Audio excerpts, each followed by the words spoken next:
Hello and welcome to the Be Formless Flow Driven CEO podcast, where we are reshaping life, leadership, and business from the inside out. First of all, I'm going to say happy Thursday vibes, evening vibes, happy Friday morning vibes to me. Welcome to the show, Erin Cunningham. Thank you. I'm so glad to be here. And Me happy too. Friday to you. Yeah, thank you. I wanted to say happy Thursday evening to you because you're on the, That's downhill right. spiral into Friday. It is 37 degrees Celsius in North Carolina, and it is, I don't know, probably 10 degrees Celsius here in Melbourne, Australia. So talk about like a change in seasons. Different sides of the spectrum for sure. Totally, totally. And how's your week been, Erin?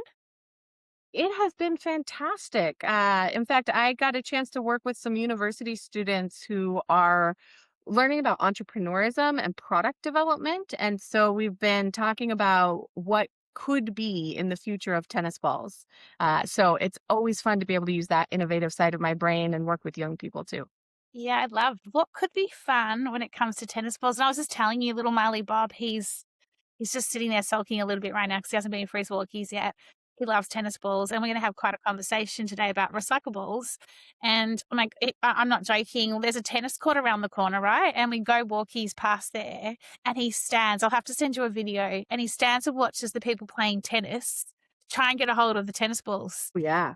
It's so cute. And then he'll like try and put his little paw through because he's just obsessed. So I don't know, like it's just so Well, the funny. color is perfect for dogs' vision. And so it stands out against Yeah. what they see as the landscape. So when it's actually on the tennis court going back and forth, it must just be this little glowing orb calling him Yeah. in. So let's get on into it. I think we're definitely going to have quite the conversation. And listeners, I think this will be a good one for you all. Lots of ideas, lots of insights, lots of talking around, well, what is sustainability and how are we moving it into regeneration, if you like, as well. And Erin, when you booked in for the pod, you talked about this liminal change, and I really like that word. It's very juicy. There's a lot in there. So It is you are the juicy. you're the CEO of RecycleBalls, one word, Mhm. and you were drawn to the space where collaboration creates outcomes that no individual, organization, or sector could achieve alone. Throughout your career, you have built partnerships across nonprofits, corporations, communities, and global initiatives, helping scale programs that have impacted millions of people through your youth development, workforce readiness, mental health, and social impact. Massive. Today, as the CEO of RecycleBalls, you help reshape how the sports industry thinks about waste, sustainability, and collective responsibility. And I'm going to probe you, or let's go deep into that. And then the next part of this regeneration. Your work is grounded in a fascination with what you call the liminal side of change. Excuse me. The often unseen space between what is ending, what is emerging, where uncertainty, possibility, and transformation coexist. That is formless for me. At the heart of your work is a belief that meaningful change rarely happens in isolation. Agree? It happens when people come together around a shared vision that is bigger than any one of them. Tell us a bit about your journey and how you've had quite the career, and here you are now working in recyclables. It's fascinating. I'll hand it over to you. Yeah, thank you. Like I said, I'm thrilled to be here. And like you said, that liminal word is so juicy. And I think that it ties so well to formless, just like you said. Yeah, So I'm thrilled to be here. Can't wait to dig in. thank I you. started my career in youth development, working for the Boys and Girls Clubs, both really locally and also at the national level, and the same for the YMCA. And I loved my work. I got a chance to work with incredible people, putting in real effort to see change for the communities that they cared about, and every day it was inspiring. When COVID hit, it for like so many of us, things got really challenging, Gosh. and as a team, as an industry, we were kind of trying to stand in the gap between. Um, People needed resources and getting them the things that they needed. And there was so much effort and so much care there. And I saw many of my peers get burned out, end up leaving this sector. And I was thinking, what's next for me? And when I heard about recyclables, I was like, oh gosh, this is something that has a really clear goal. We know how many tennis balls come into the US every year, and How many, Erin, out of interest? How many? yeah, just about 154 million tennis balls are imported to the US every year. If you stretch those from New York and put them end to end to end to end, they would stretch all much further, hundreds of miles further than Cairo, Egypt, every single year. It would fill up 28 jumbo jets if all of the seats were pulled out. Um, and right now, if you are a tennis player out there and you're watching this, you know that you play with your tennis balls for a few hours typically, and then they're not good for play anymore, but they're still made of really great materials that can be reused. And at RecycleBalls, what we're doing is figuring out how do we build a blueprint or a playbook, if you will, to create the system that can collect those materials and repurpose them or reuse them or recycle them into new products? Right. How do we make sure that the things that bring us joy don't become the trash that clogs our communities? Yeah, it's so interesting because even back to the tennis court and Marley Bob, like, well, that's what we go and do sometimes. I'll say to him, "Oh, do you want to go and see if you can find some tennis balls?" Because they're all smashed out onto the road, like people hit them on the road, Yep. and so we collect them in my bag, and then he's got extra tennis balls to play with at home, which are like he's just like, "This is awesome, That's mum." fantastic. Yeah. Otherwise, they're And just all like, with reuse, which yeah, is the absolute best thing that we can do with the things in our lives. The yeah. giving them multiple lives, figuring out how to use them for longer, repurposing them for new things. That's I guess that's the dream for every product that's made, really. Yeah, and so what sort of products are you, like, turning them into, for example? Like, Yeah. So there's a variety of things. Some are reuse, dog toys, for instance.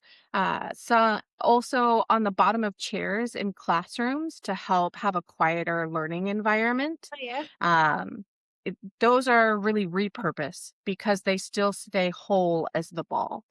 We also have a product that the ball is broken down because we might see a ball potentially 2 or 3 times before it actually gets recycled. And so one really fun product that you wouldn't necessarily think of is that we break the balls down and we have rubber and felt together. Actually, let's see if we can see this here. Yeah. So this is the rubber and the felt. You can see the rubber moving all around and the felt bouncing. Um, that can be used in horse arenas. So when you're riding horses in the arena, typically there's a sand and it can get really compact and that's not good for the horses. So when the rubber gets in, it provides a rebound for the horses, and it also helps decompact the ground. And the fiber holds on to water or moisture, and so you use less water in Very cool. maintaining the arena. You have to bring out the tractor less to drag it. And so you have both environmental benefits as well as performance benefits for your horse.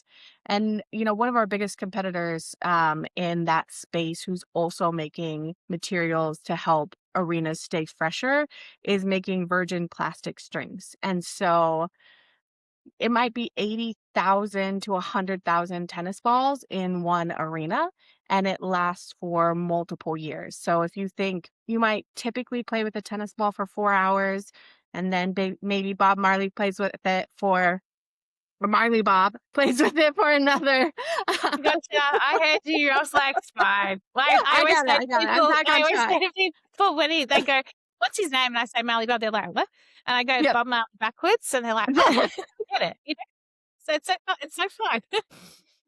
He plays with it for another 4 days, and then he's ready to move on to the next one, and then it could come back and be horse arena footing for another, let's say, 4 to 6 Love that. years. There's so much you can do. Like I've got a great idea. I've got a great product idea for you for a Okay, pet product. I'll talk to you after the show about it that because sounds good. with a tennis ball, just of what he does with it, and I'm like, well, there's something in this rather than just throwing it out. So tell me about that actually. So 150 million tennis balls come into the US annually. And then you are working on recycling them, turning them into new products.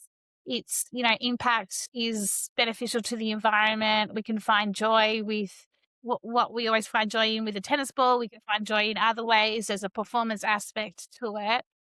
How does the 154 million equate to then what you're recycling? Like, what's the ROI on that? How does it what's the impact of the 154 million that are coming Yeah. into So we are the only organization in North America, and we also have a partner in Canada that does RecycleBalls program as well. And so, but we're the only organization in North America that is collecting, repurposing, and recycling in a large scale way.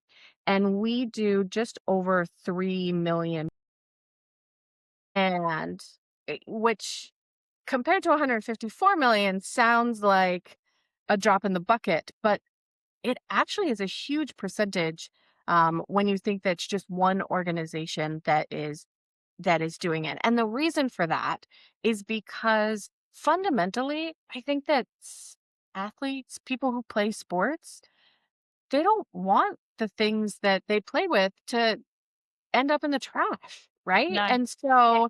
so we have more people who want to recycle right now than we actually have pathways for the tennis balls. So we have our recycling is we have wait lists for to be able to join the recycling program as we do innovation to create new products, which I'm going to talk to you afterwards because maybe you'll open up a whole new pathway. So but that when we think about like when you think about being formless and what needs to happen to be Mm. able to collect the tennis balls, that was the first obstacle, is that there is no collection system in the No. US to be able to aggregate tennis balls into one location before recycle balls.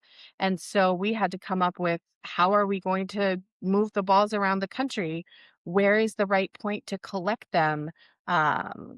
How do you get people engaged? In fact, in 2016, when the organization started, Derek, the founder, was thinking, we don't even know if tennis players are interested in this.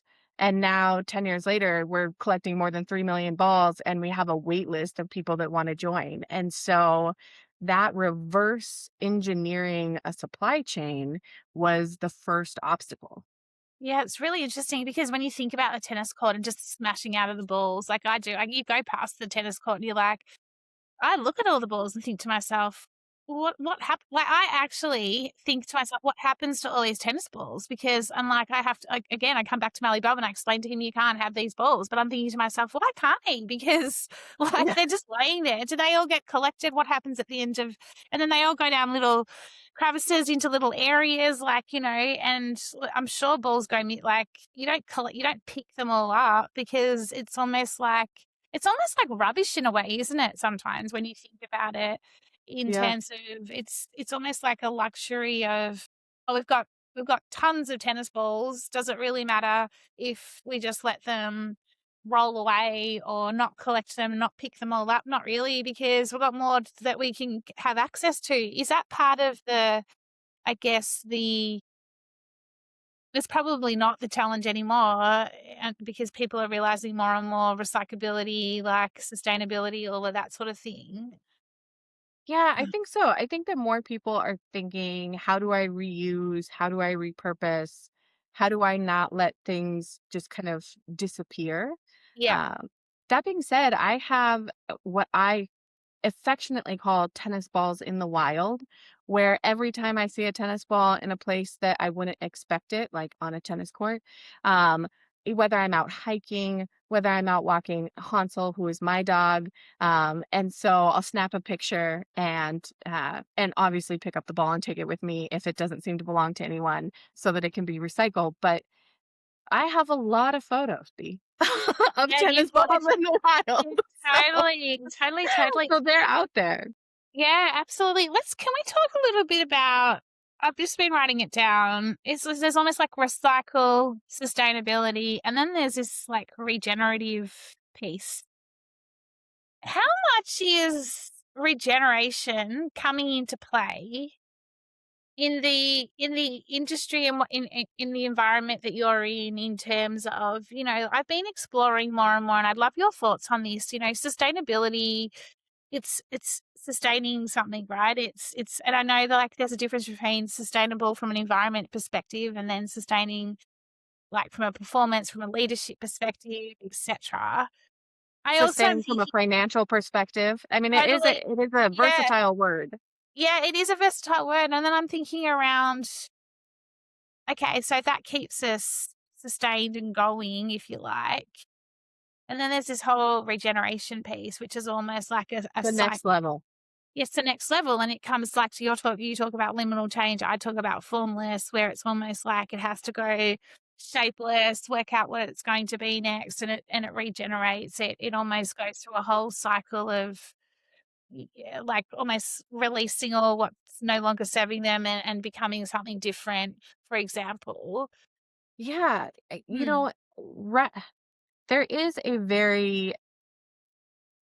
industry accepted definition of regeneration, which really is the next level of sustainability, where instead of uh, pulling resources out of from our planet, it's actually regenerating or growing resources on our planet, and that's the ideal. That's the goal. Outside of that accepted industry definition, I think that there's also just something that we can all grab onto in that idea of regeneration, which is sustainability is keeping it, right? Making sure that it is that's solid, that it can keep going, that it is nurtured to some extent. But regeneration is growing something bigger and better. And yeah, that's really just starting to come into the conversation. yeah, And at the awesome. same time, it feels great, doesn't it? Yeah, Instead of being like, "Oh, I just wanna sustain what was," how do we regenerate and create something that is bigger than maybe we thought possible before? yeah. Yeah, it does, and it feels really, like, energetic and, like, energy-wise, something completely different in terms of, and do you see that as, like, the future of where you're heading with, social impact, et cetera? Like, do you think that that's going to get we're going to see this more and more in, especially in the industry you're in? I mean, I look at it from a form of leadership. I'm looking Mhm. at it from a business perspective, full stop. Like, you talked about money. There's a book that someone referred me onto last week. It's called Regenerative Economics. It feels like this can change so many different things. Yes, it is. It's definitely growing in where it fits in the sustainability conversation of it at this point it isn't enough to just sustain where we are. We need to regenerate. We need to grow more trees. We need to reinvest in our mangrove areas. We need to regenerate our grasslands. I mean, there are so many things from a planetary perspective where sustainability isn't viable anymore, and we have to move into regeneration. I think that's trying to be part of the conversation. And yet, I also think that there is a push right now that we're hearing regeneration not just in this one area, but in so many different parts of the world. And you mentioned that I really love talking about that liminal space and for you in that formless space. And it feels very much like we're on a threshold right now of Mm. yes, there is an industry definition on my side of what regenerative is, And there is also a jump that we will have to make to be able to really move from Yes. where most of the things are right now, which is pulling resources, and then you have kind of sustaining resources. And now there's we're ready for this jump into regenerative, but we don't know what it will look like to be able to say, this is where we are now. We can see what sustainability looks like because it's a little bit in front of us. But what does regenerative look like? And how are we going to have to transform our systems and our way of thinking to be able to get there?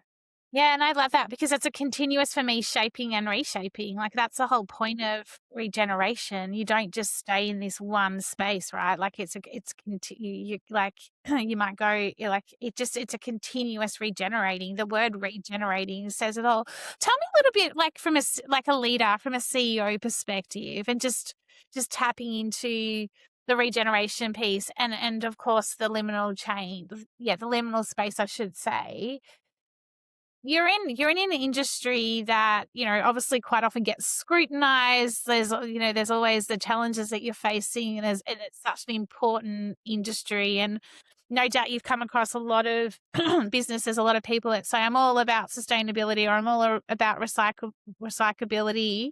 And yet when push comes to shove, nothing changes. And then there's others where it's changing all the time, for example. What would you say is the biggest hurdles that you face as a CEO in this space, and also as we embark in where as we're in a space at the moment where there is, as a leader, so much uncertainty, emerging complexity rising on the daily, so much unknown.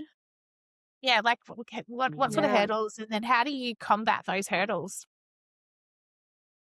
Interesting. There are the fundamental hurdles of being in the reuse, repurpose, recycle Yeah. industry, which is uh, unfortunately that in many, many cases, using virgin materials is less expensive than using recycled materials. And that, for the most part, is the case for sports equipment, which is where we are as well, is that the cost to collect and reform the materials into something that can be used in something that we already know costs more than just pulling the materials. The reason for that is because that's how it has always been built. And so we've been optimizing for decades or even centuries to pull resources and put them into new products. And the idea that we're collecting at scale old products to be able to break that down and put into new products is relatively new. It's a modern time solution. And so I think that that's a barrier. That's a very tangible barrier that the recycling industry as a whole faces, that isn't just recycle balls or isn't just sports equipment, but in Europe, the recycling industry has kind of been waving a flag around. The industry is suffering for that reason, and you see that all over the world. So I think there's that barrier. That's a very tangible barrier.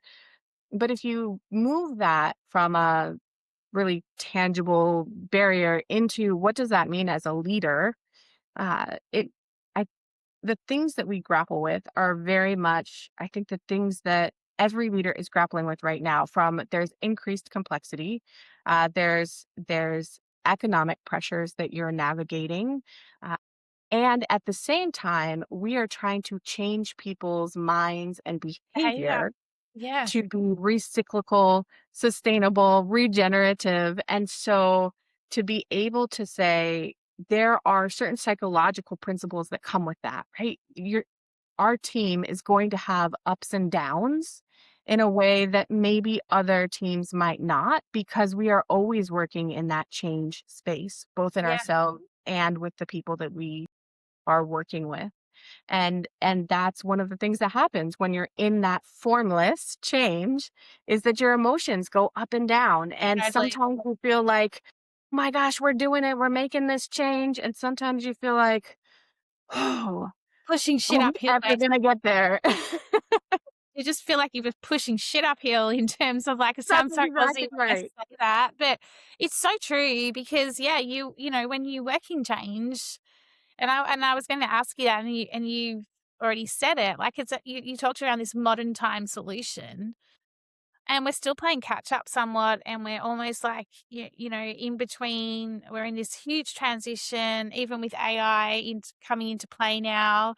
There's still so much that needs to Yeah. evolve and take the leap. And so, you know, it's not easy because you're, as a CEO, you're like fronting the company, and then you're also managing the team and managing your own emotions. I think we forget as leaders quite often that we have our own emotions to manage, and we put our people first. And so on the, you know, when you're copping the resistance, or the days where it's just like feels really hard in the space you're in, it impacts you as well as a leader. And for a very long time there, I didn't allow myself to feel my emotions. I was more consumed by worrying about my team, putting them first, and then it all caught up with me. I think it's really important that we as leaders also look after ourselves as well. And sometimes the team needs to look after you, Yeah. believe it or not. Yes. And that's the great part of having a team, right? Yeah. Is that you're not alone in it. And you mentioned right at the very top that fundamentally, I don't think any change happens alone. No. And you need people, you need different perspectives, you need different approaches, and and then together you make the new thing. And that as a leader sometimes can be challenging because people are looking at you to have the solution. And sometimes we don't, because we need that whole team around us. Can I ask you a question though? Because you've talked Yeah. about Love it. letting I wish yourself feel the yeah, emotions, right? So here's my I have question. more questions asked to me. I need to encourage everyone who comes on the show. I Okay. do that with I'm her. really Ask me a interested in question. this. Yeah. So, one of the things that it took me a long time to realize is that as a leader who's seeing a vision for change, maybe I have leapt into the threshold and I'm in that liminal space. I don't know exactly what the end looks like, but I've already leapt, which means I've already taken that step, Yeah. and then I'm asking my team to come with me. And so, one of the things that it took me a really long time to realize is that my emotional understanding and experience was so far ahead of those people that I was leading, not because I'm more advanced or smarter, but just because I had already been grappling with having to make that leap before I took it. And then I'm asking them to do it after I've already taken it. And so my emotions are fundamentally different than theirs are in the moment. How do you deal with that? I think that this idea about formless and letting yourself feel the emotions, but at the same time, you know that you're in a different place than the people that you're working with. How have you dealt with that? Gosh, such a good question. Thank you, Erin. I'm like every other leader that, you know, like, well, not every other leader. I think there's leaders that are really stable leaders that just, you know, like if you think about sustain and regenerate, there's like that's kind of, you know, you can sustain a way of operating. And I'm a you know, I'm a manifester, you know, when it comes to human design, etc. And so like you, I'm forever thinking about not just now, what's Hmm. next and what's Right. possible. And like I'm like, I can already see it. And it sounds like you've got the gift as well. I can see it, and then I can also like see how it can be implemented. Mhm. What I did for quite some time, and that's why, and I had such a great leadership team around me, was I would be like, "Oh, well, let's go." Like, I'd be, like, over here, the team would be here, and then my leadership Yes. team would be like, "B, we see your vision, but Hmm. we've gotta come all the way back here," and I'd be like, "Why?" Like, I don't get it. Like, I'd just be like, Yeah. "Come on, like, hurry up," sort of thing. We don't have time. And so it was having the right team around me and the leadership team in terms of them understanding my vision and helping with me, because you can't do it, like you say, Mhm. you can't do it all on your own. And so having this ability to then unpack, and so Right. I'd go, "Here's my thinking. This is where I wanna go." And they'd be like, "Okay, I'll come back to you," sort of thing. And so we'd unpack it that way. And then I got also very good at just knowing that just because I was over here, I had to understand it's a journey and you need to take the team on it. So it was a lot of practice. And then to answer your Yeah. question around the formless piece, well, that came later. That came at the Interesting.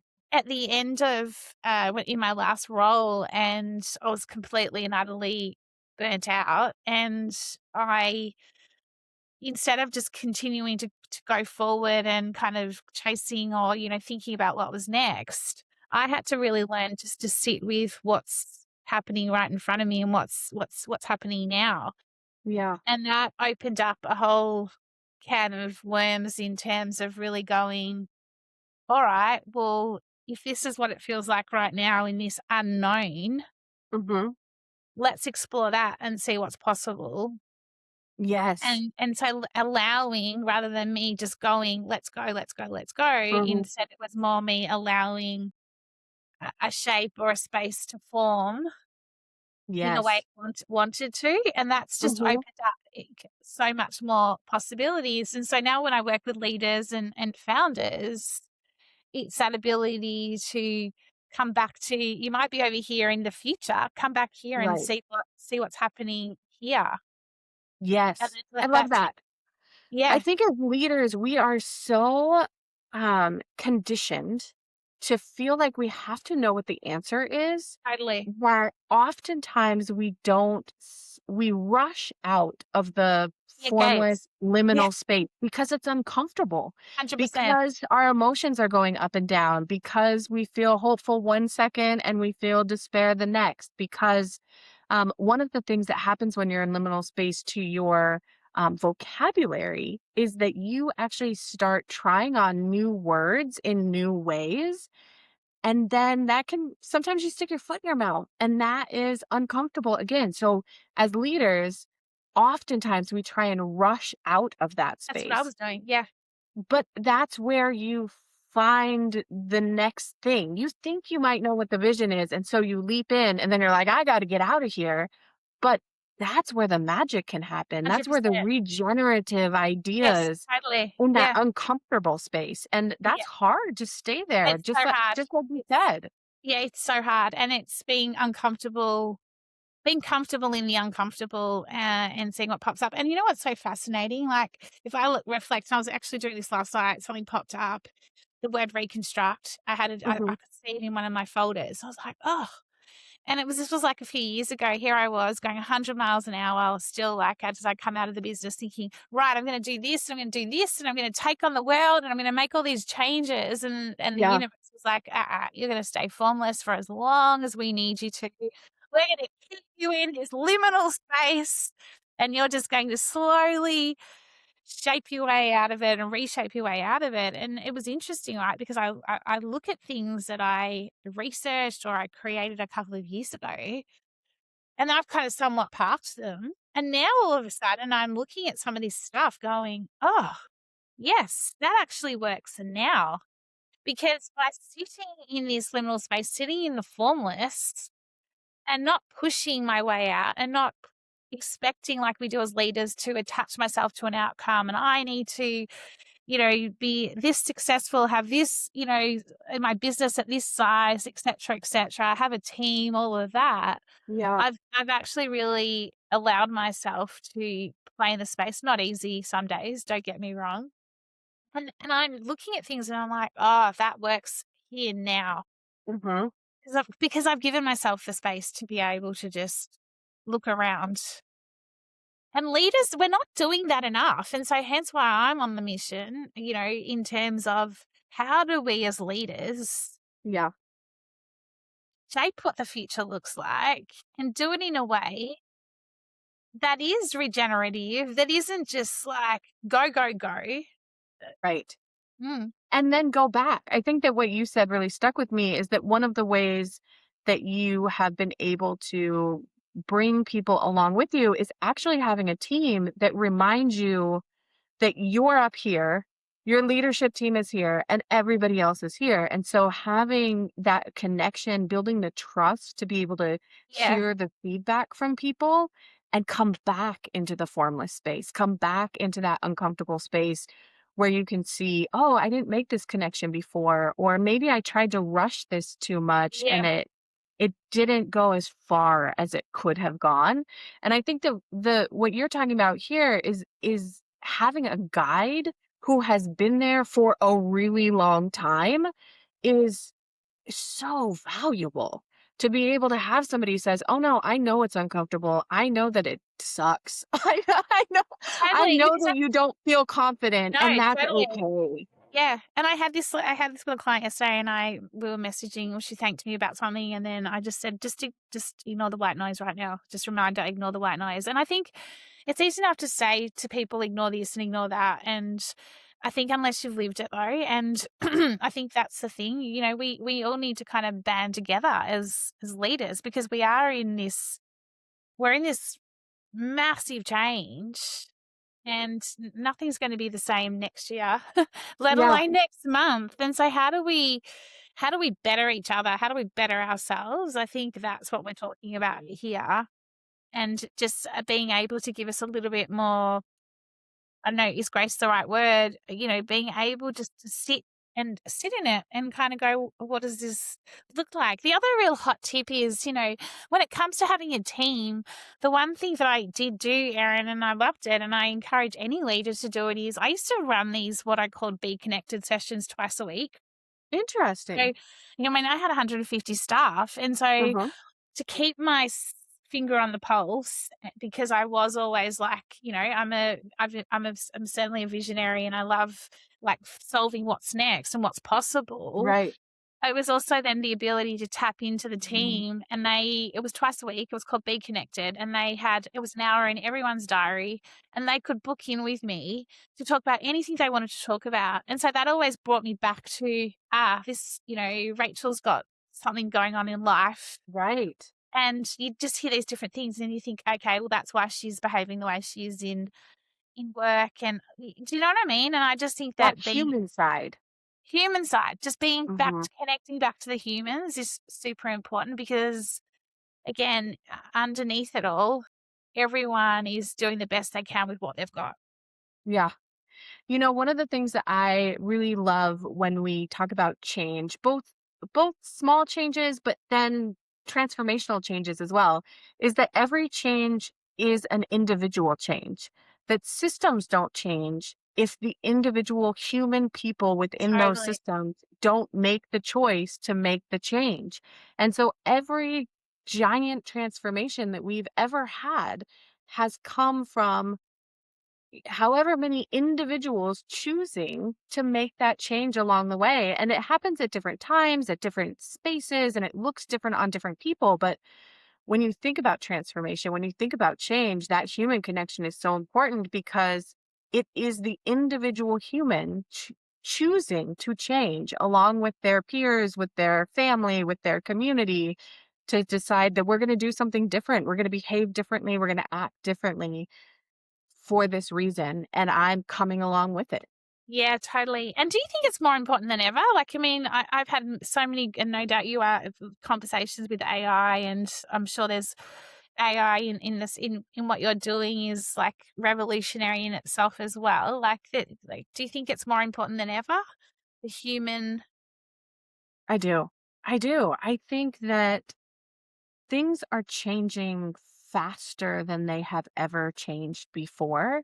It's getting exponentially faster, which means it's having more of a toll on us as humans. How do you find your footing when you're walking on quicksand? And so that human connection of being able to see the humanity, or I think the idea of giving people grace or recognizing that we're all in this constantly changing world and it's affecting every single one of us, to be able to have that shared connection, that shared humanity in a time when You don't know what next month or what 6 Yeah, months will totally. bring. Yeah, Mm. much less 6 years could do. I mean, who knows what things will look like in 6 years? We're talking about, what does it look like in 6 months? And the humanity part is the part that really stays the same. Yeah, it's so true. It's so true. And I think it's also like just don't try and keep up. Yeah. Believe it or not, like here's me that always strived for let's go, let's go, let's go, like that perform, perform, perform. And now I'm like, don't try and keep up. Like just don't try and keep up. Like it's Yeah. go at the pace you need to go at. If you try and keep up, it's like you say, it's exponential. It's changing so quickly. Let yourself shape and reshape as and how and when you need to. And as long as you're open to the liminal space or the being formless, like I like to call it, Right. it will work itself out. And I know that might sound a little bit like too woo woo for some people, but it's not. I know for a fact, and that's why I'm such a believer in this space and place. I've got one final question for you. Where do you see recyclables and the industry you're in heading when it comes to social impact based on everything we've been talking about? I know that's a big question. Yeah. Uh, and also, we just talked about how hard it is to look into the future because things are changing so Yeah. fast.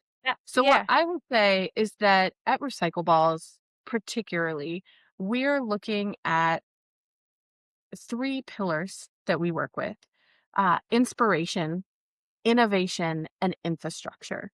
And the world around us might change, but that's where our focus is. How do we inspire people Love that. to use the things that bring them joy to help make healthier communities and a healthier planet? Yeah, How do so we good. inspire? And then how do we innovate? What are the new ways of working? What are the new materials? What are the things we haven't even thought about before? And then how do we build the infrastructure to be able to put those things into place so that people can become participants in the thing that they care about? And so I don't know exactly, in the years down the road what that will look like, but I think if we continue to place those three pillars in whatever it looks like today, then we'll be moving in the right direction. Great. And we'll document our learning along the way. Well, it sounds so cool. Like it's inspire, innovate, and infrastructure. Like, when you talk about modern time solutions, it's just so ripe. Like, social impact, change. It's just what you're doing in terms of with tennis balls. This is going to be the most random question for you and the final Okay. question or advice or wisdom or whatever. If I was going for a walk and Hmm. I noticed a tennis ball lying around on the side of the road or wherever it is, what could I do or what could the listeners do in terms of when we think about like Hmm. recyclability? What would you recommend is the best thing we could do if we start The the very first thing that I recommend is there a way for you to use it in your life? Do you have a Marley Bob who wants to play with that ball? Is there maybe an animal rescue that might be able to use it? Right? Do you know someone who plays tennis that could reuse that ball? And I think that that's the key is that whatever it is that you're walking across and you find and you think, What is this doing here? And what should I do with it? How do you give it another life? And where are the interesting ways to be able to do that? I think that the more interesting you can think, the more fun it is. So true. And it's so good because it comes right back to the liminal space and the formless. Like look at it like with the beginner's mindset. Like what's Mhm. possible possible with, So listeners, encourage you, if next time you're walking past, you see a little empty, not a little empty, a little tennis ball laying around there, pick it up and and ask what's possible with this. Erin, what an incredible conversation. Thank you so much. Oh, thank you. How do we find out more about you? How do we find out more about recyclables? Absolutely. Please go to our website, recycleballs.org. And if you are interested in liminal spaces and change and sustainability and sports, please connect with me on LinkedIn, Erin Cunningham, Absolutely. because I love having these conversations. Thank you so much. This was delightful. And I loved hearing and learning from you and also being able to share some of my experiences too. Thank you, Erin. What a gorgeous conversation. Enjoy the rest of all the end of your week. Thank you. Yeah, thank you. Thank you. Thanks.